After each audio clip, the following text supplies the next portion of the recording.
నేను కొన్ని సెంటెన్సెస్ చదువుతాను. ఆ సెంటెన్సెస్ ఏంటి అన్నది మీరే చెప్పండి. హ్మ్.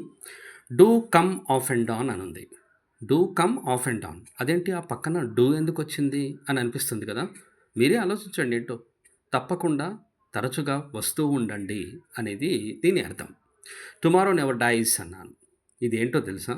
బ్రాకెట్‌లో ఇచ్చాను సేయింగ్ అని. సేయింగ్ అంటే సామెత అని. 'టుమారో నెవర్ డైస్' అనేదేంటి? అంటే అర్థము రేపు అనేది చావదు. రేపనేది ఎప్పటికీ ఉంటుంది అని అర్థం.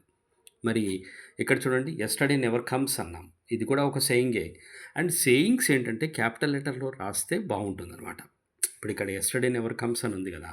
నిన్న అన్నది రాదనమాట. నిన్న అనేది ఎప్పటికి రాదు.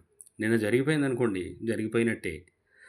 5:00కి 4:00 మళ్ళీ రావాలి అంటే రాదు. అది రేపు చూడాల్సిందే. మరి దాన్ని రేపు అంటాం. ఫ్యూచర్ టెన్స్ అది. ఓకే. ఇవన్నీ కూడా సేయింగ్స్ అనమాట. కానీ ఇవేంటో చెప్పండి నాకు సెంటెన్సెస్.